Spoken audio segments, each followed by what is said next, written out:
ওম শ্রী পরমাত্মনে নমঃ। গুরু মহারাজের চরণে জানাই শতকোটি প্রণাম। ইষ্টদেবকে তুষ্ট করতে কেহ জপ করেন, কেহ গৃহত্যাগ করে সন্ন্যাস গ্রহণ করেন।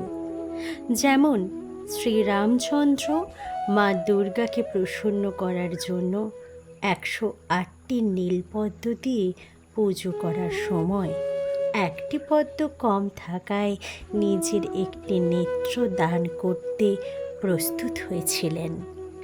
রাবণ নিজের 10টি মাথা থেকে একটি একটি করে কেটে যজ্ঞে আহুতি দেন মহাদেবকে তুষ্ট করার জন্য।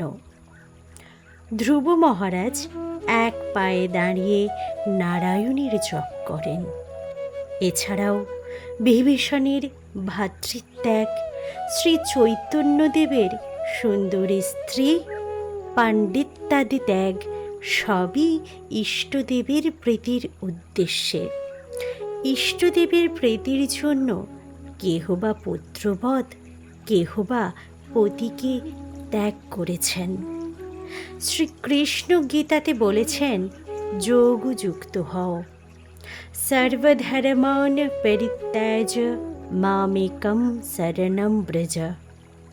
শুরু করছি পরমহংস জ্ঞানানন্দ মহারাজ রচিত গিরিনির্ঝর কাব্যগ্রন্থের অন্তর্গত প্রথম খণ্ডের রস্যই বিভাগের 11তম কবিতা ইষ্টদেবের প্রীতি উৎপাদন তরে।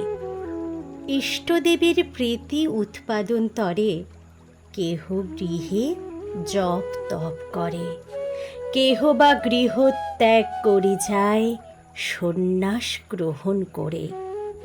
ইষ্টদেবের প্রীতি হবে ভেবে শ্রীরামচন্দ্র নিজে চক্ষু উৎপাটন করিতে প্রস্তুত ইষ্টদেবীকে পূজে।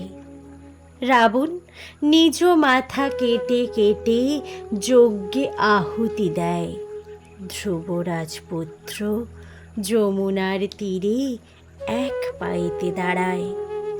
ইষ্টদেবের প্রীতির জন্য বিভীষণ ভ্রাতৃত্যাজে সহস্রবাহু কেটে কেটে বান ইষ্টদেবকে পূজে। সুন্দরী স্ত্রী পাণ্ডিত্যাদি ত্যাজিয়া শ্রী চৈতন্য গৃহত্যাগ করি পথেতে চলেন, বলে দেখা দাও কৃষ্ণ।